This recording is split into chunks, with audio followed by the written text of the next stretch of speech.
All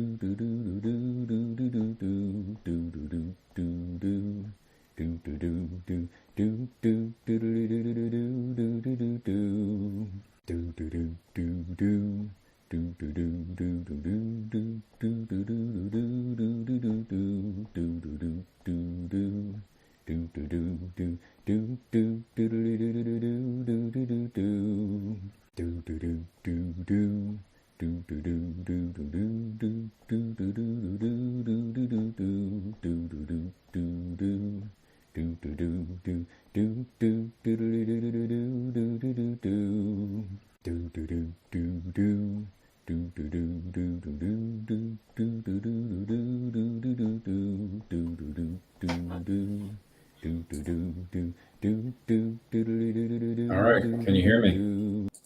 Can you hear me? Test, test. Mic check, mic check. Mic check, mic check. I need confirmation that I am heard. Fleetus and I were having some back and forth comments. Whoa. All right, let's stop that. All right. So that was the rotating mask illusion. It's something that has stuck with me for a while because I don't know if you noticed, but it reveals that your mind plays a trick on you. And I am going to open this up for people to hop in, but this morning my daughter, she was looking, lovely product placement. She was looking at this and she's like, they messed up on that A. And I'm just like, well, how do you know it's an A? And so it reminded me that our brains are powerful. We see patterns that will fill in the gaps, and there are gaps where we will have blind spots. So it just got me going down a path. And so I have, like 6 tabs to show that have different experiments, which will highlight some of the things about our minds that we can pay attention to. I'm going to play the first one, and then I'll just drop a link and people can chat if they want to, or I'll just chat by myself and play these videos. So I'm going to go ahead and I'll go ahead and drop a link, and then, no, I'm going to play the first one. Here we go. So the first one is the selective attention test. This is the gorilla in the room. So let's see, present, stop screen, present, share screen. It's almost like I don't know what I'm doing. Imagine that. So this is the selective attention test. And also, as I go through these, maybe pay attention to the channels if you're interested in this stuff. The title of this is called Defense Against the Dark Arts. Let's say, dark arts are like the things that are happening that we don't easily notice or recognize. And there are people who can use knowledge of our minds and what our minds do in order to do some kind of mind control. And sometimes we're doing it intentionally, and sometimes we're doing it unintentionally. And just the fact that I'm speaking words, Grimgros and Chad would tell you, the fact that I'm speaking words is just, there's a lot of words you could use to describe the power of words. But here we go. Let's see if you can. This is a test of selective attention. Let me know if you can hear this, or if you can't. Count how many times the players wearing white pass the basketball.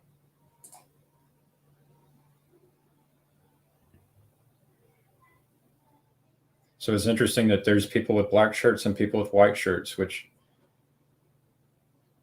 I think is planned by, a dark magician, because your mind, you can basically tell your mind to really just focus on the white shirts and ignore the black shirts. And it just so happens that a creature walks through that is. How many passes did you count? So you're doing this task-oriented thing. The correct answer is 15 passes. But did you see the gorilla? Did you see the gorilla? And so,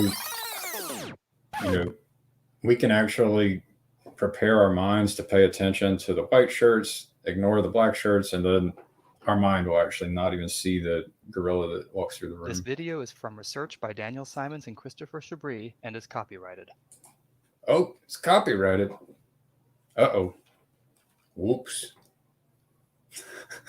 I just found out. This video is from research by Daniel Simons. I guess we might get hit. Let me drop an invite link.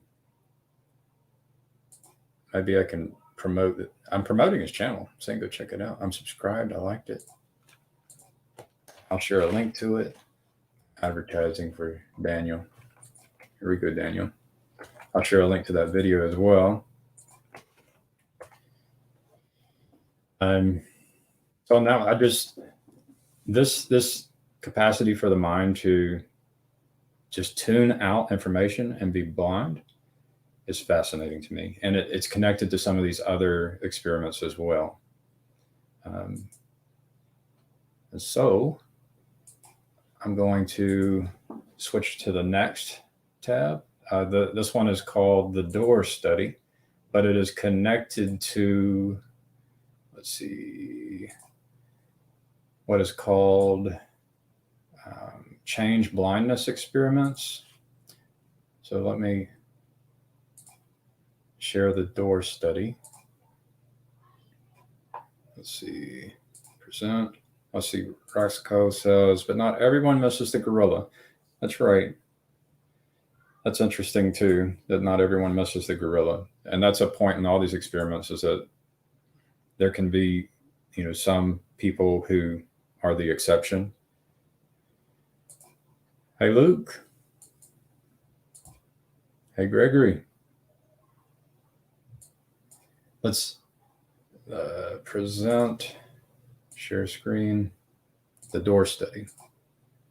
So I'm sure we're already in the copyright questionable territory, but I've seen these kinds of studies before, change blindness experiments.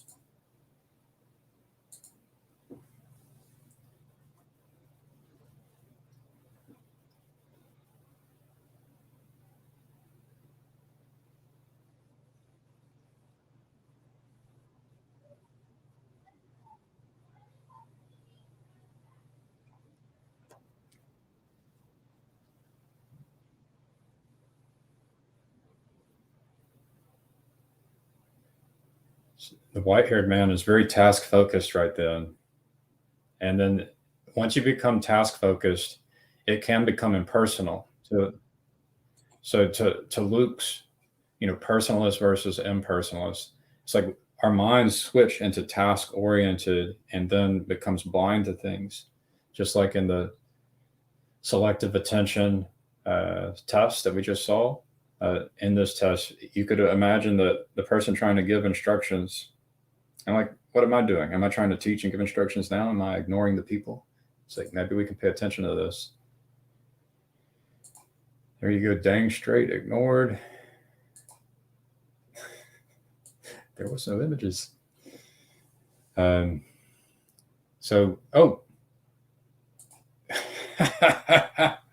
I wasn't sharing, was I? Was I? Let's do it again. Let's see. Let's try it one more time. Make sure that y'all get this.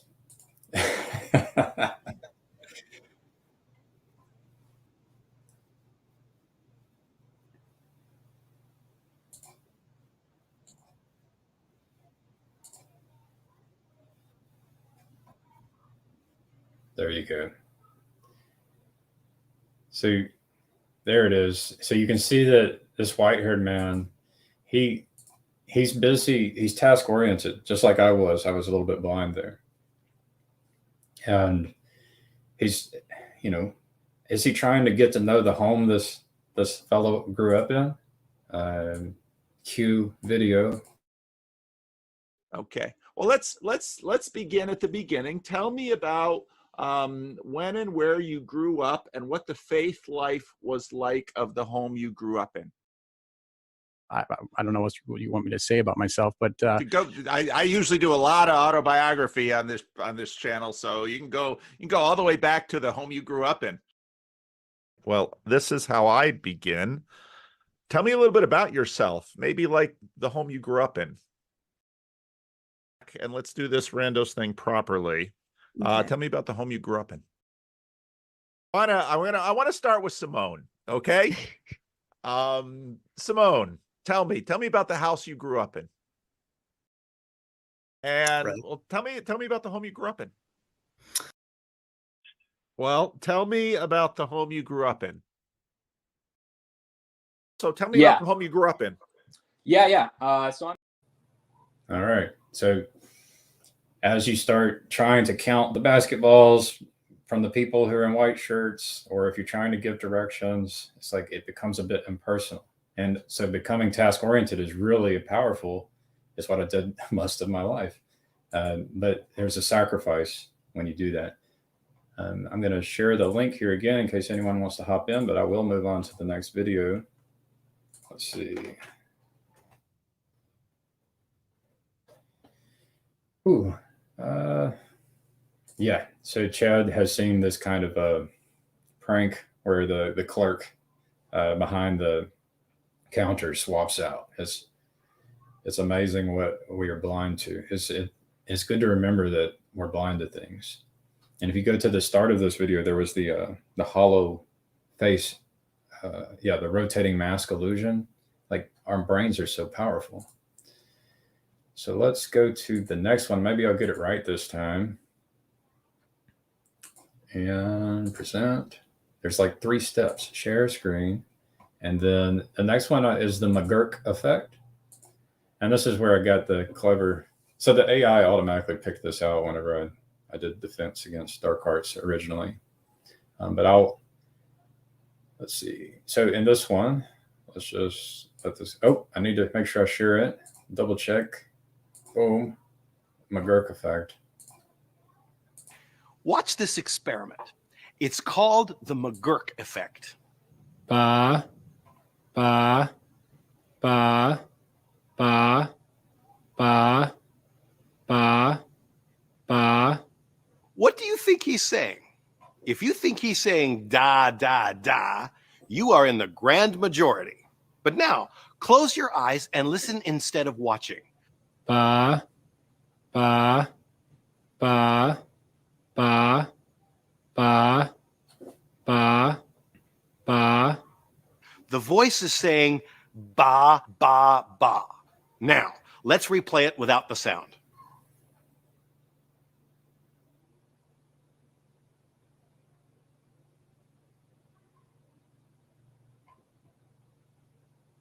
Yes, it's true.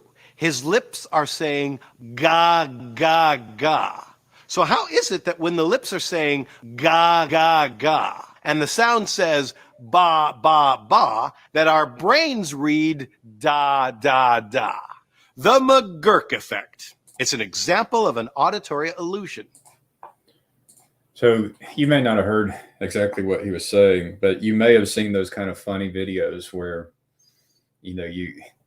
they play different text, and all of a sudden you hear them saying the words that you're reading, and that's what came to mind on this. And the point, I'll let him make the point. How about that? And so this one is Brain Rules book.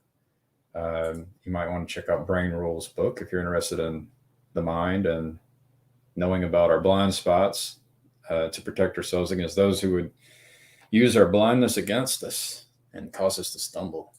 It's a great way to show that the accurate perception of information can involve the participation of more than one sensory system. In this case, vision with sound. We call it multimodal perception. The McGurk effect. It's a terrific example of the fact that the senses did not evolve in isolation from each other, but actually work together to help us perceive our world. It also reminds me of the people who are born with without vision, maybe your other senses change and adapt. It's pretty interesting. All right. Yeah. Chad didn't hear any of that.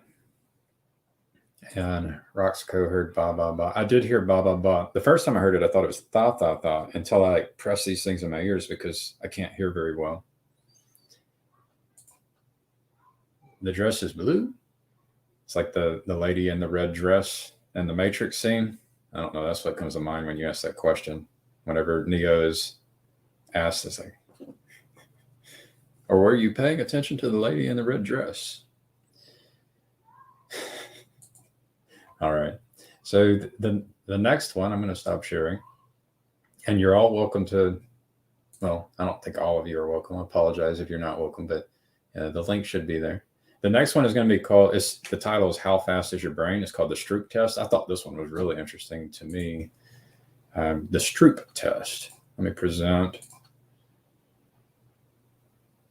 Where are you? There it is. And share. So this is the Stroop test. Mindful Thanks is the YouTube channel.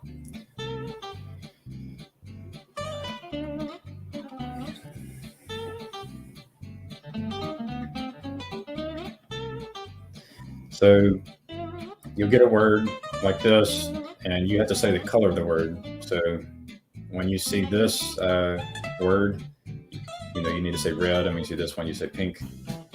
Make sense? I'll let you do it. It's kind of interesting what happens when you try to do this. How fast is your brain?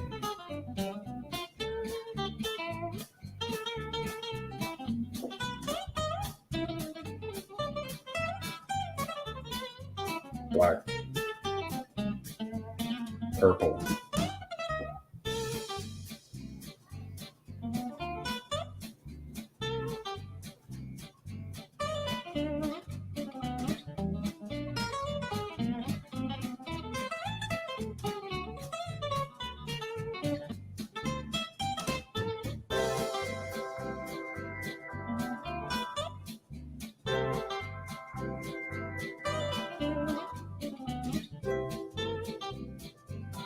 now that one got me.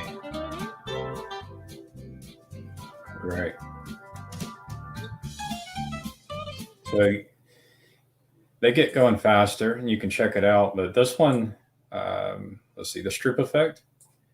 You're asked to name the color of the ink. The task illustrates the difficulty of overriding automatic processes such as reading, showing the brain's predisposition to certain types of information processing. And this is, you know, I think this is connected to the to like baked in biases. And so it actually takes effort to do some things. And what would come naturally, your gut instinct is, you know, can be deceptive. It can be misleading. So that's the Stroop effect. The next one, what's the next one? The next one I'm going to go to is the Asch conformity experiment. And the Asch conformity experiment was one I remember Eric Weinstein pointing out, saying, you know, that we should select for people who passed the Asch conformity experiment. Shout out to Roxco as well for talking about how there are exceptions to these things, to the way people's minds behave. But let me check out the hive mind.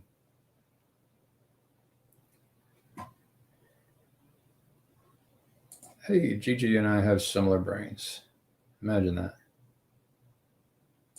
Oh, look at that. Worthy of the title. Thank you, Gigi.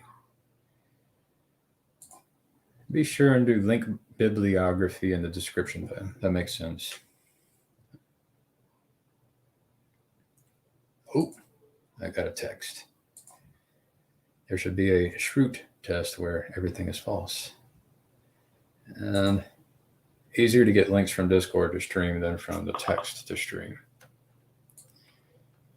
So, oh yeah, that makes sense. Let me share the Asch conformity. Share screen. Where are you, Asch conformity? There it is. And I need to share again. Boom, boom. But an experiment is not a public opinion poll. It examines behavior under the pressure of social forces, as the experiment of Solomon Asch reveals. The experiment you'll be taking part in today involves the perception of lengths of lines. As you can see here, I have a number of cards, and on each card there are several lines. Your task is a very simple one. You're to look at the line on the left and determine which of the three lines on the right is equal to it in length. All right, we'll proceed in this order. You'll give your answer. Only one of the people in the group is a real subject, the fifth person with the white t-shirt. The others are confederates of the experimenter and have been told to give wrong answers on some of the trials. The experiment begins uneventfully as subjects give their judgments. 2, 2, 2, 2, 2, 3, 3, 3, 3. But on the third trial, something happens. 2, 2, 2, 2, 2. The subject denies the evidence of his own eyes and yields to group influence. 1. Ash found subjects went along with the group on 37% of the critical trials. But he found through interviews that they went along with the group for different reasons. So this is something to keep an eye on. It's also, it lets you know about the power of collaborators and conspirators to shape perception. And I mean, this kind of stuff can be used for good or bad as well. It's like, it just depends on what you're aiming at. So, you know, if we're aiming at caring for people, you know, maybe it's a good thing. And then but if we're, you know, part of an agency which is aiming to make everyone like scared of each other and not care for each other, then, you know, that's in my book, that's a bad thing. Let's see, that one triggered the memory of the Milgram experiment. And so I wasn't planning on doing this one, but I'll do the Milgram experiment next, because like our willingness to like cause harm to others because of an authority figure. Ooh, let's look at that one.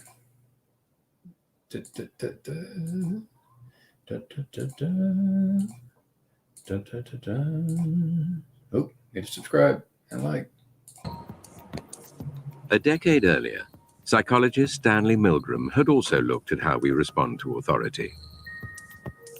In order to understand how people were induced to obey unjust regimes and participate in atrocities such as the Holocaust, he set up an experiment.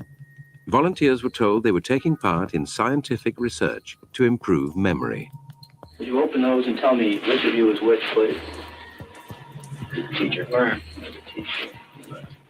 Separated by a screen, the teacher would ask the learner questions in a word game. Separated by a screen. Is that the world we're in? And administer an electric shock when the answer was incorrect. He was told to increase the voltage with each wrong answer. Cloud. Horse.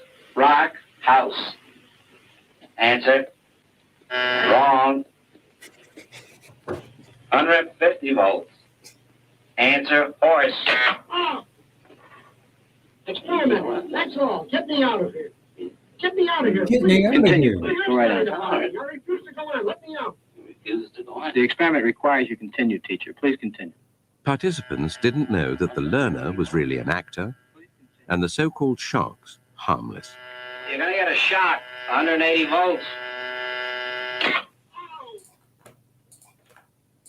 I can't stand the pain. Let me out of here. Can't stand it. I'm not going to kill that man there. I mean, who's going to take the responsibility if anything happens to that gentleman? I'm responsible for anything that happens here. Continue, please. All right, next one. Slow. Walk, dance, truck, music. Two-thirds of volunteers were prepared to administer a potentially fatal electric shock when encouraged to do so by what they perceived as a legitimate authority figure. In this case, a man in a white coat. There you go, people. Beware of the man in the white coat. You might be in 2/3 of the people. That one also triggered memories of the Zimbardo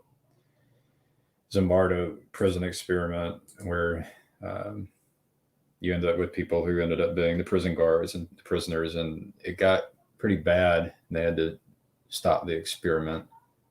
So not only do people tend to obey authority, but then also people tend to abuse authority as well. So you really got to be careful with this authority business, giving people authority. It's tricky. let's see. There was one thing I thought was cool. It's related. It talked about just some breaking bias. It showed an exercise that I thought was important. I just want to show it. Let's see. Present, share screen. Unlearning. How can we do unlearning? Well, it's going to take effort, it seems like.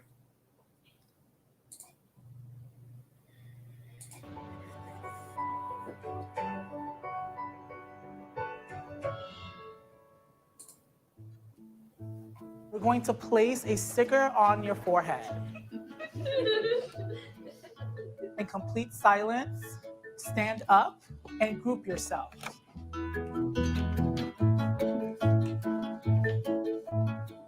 Okay, are we grouped? Yeah, for the most part? All right, what just happened? There's 2 people alone that is not in our group. So there's 2 people that you've identified that's not in our group. For the folks who are in green or in orange, how did it feel to do this? I felt sort of like I had no control over it, yeah. Yeah, so you felt like you had no control over it, yeah. I personally think it was more comfortable to be in a big group than to be like in a group alone. For my 2 folks in the back, how did it feel for you to do this? It was weird. I was like, I don't know what part I was, like which group I was with. I guess it was okay. Did anyone attempt or try to bring them into their group? I thought about it. You thought about it. I sent him away. She did! Why did you do that? I wanted him to be here. I don't like people being alone. It's interesting, right? Because I never asked anybody to group themselves by color. I just said to group yourselves. Boom. Boom. He didn't ask them to group themselves by color. It's amazing. It's like we have these automatic assumptions, prejudices.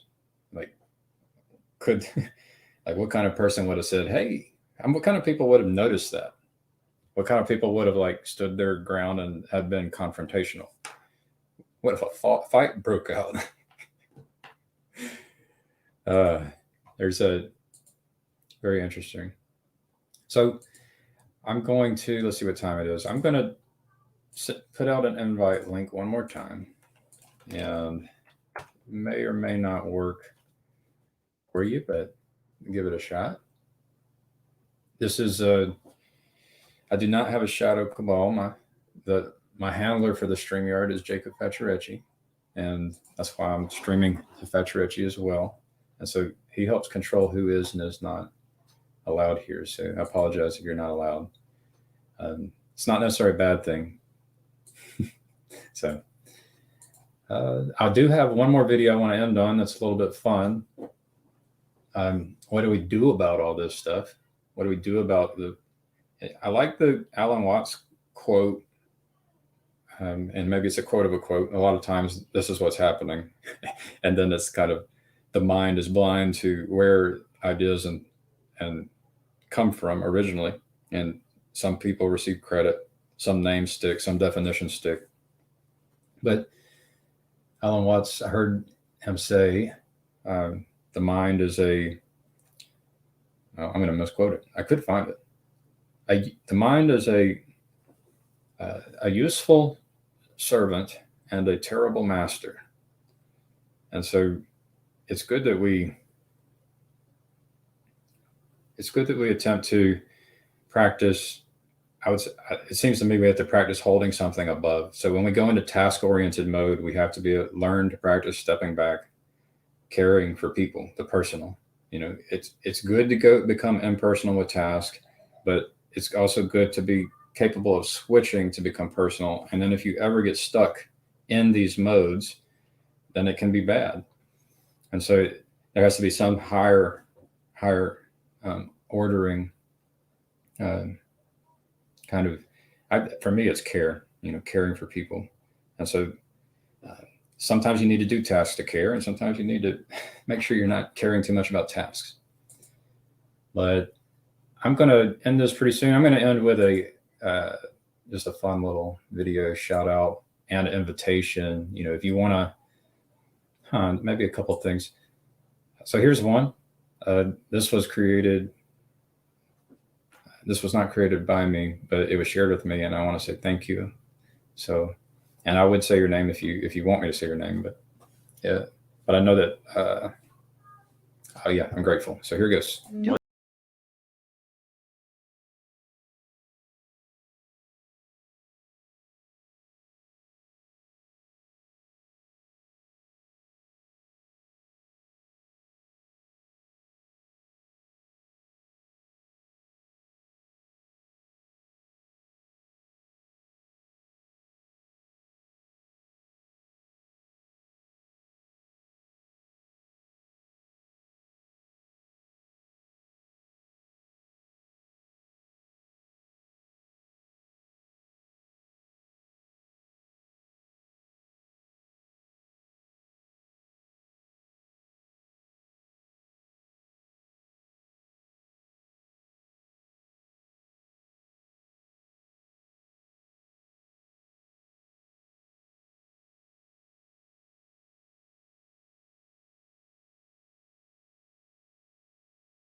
Hello. Someone hopped in. David. Maybe not a good connection. I'll play this kind of last thing for fun. Let's see. I'll put you back on once your camera's working, David. Let's see.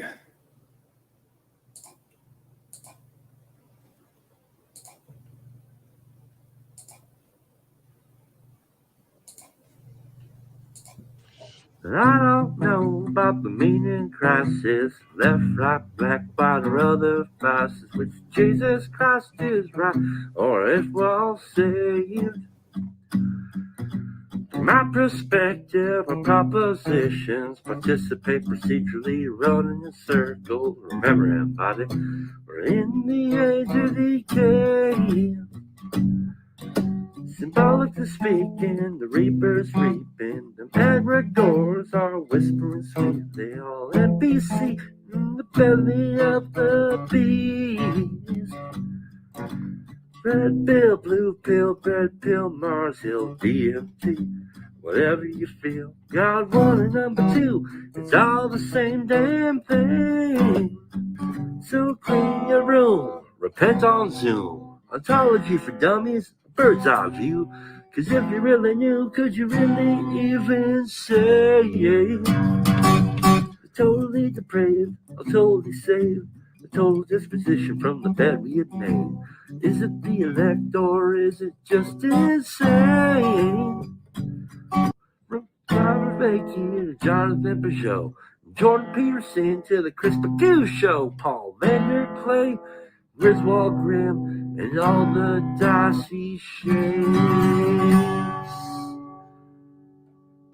This estuary ditty is a little bit cringy, ain't quite the U-shape or the hero's journey. All the NPCs in the flood treading water to watch you save the day with a bunch of chitter chatter. From the Ortho Bros, Catholic Joes, Atheist Joes, Protestant folks, Jewish Jacobs, Joe Schmoes, and everything between.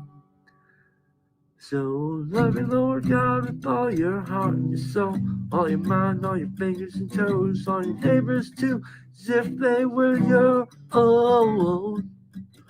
So love the Lord God with all your heart and soul, with all your mind, all your fingers and toes, neighbors too, as if they were your own.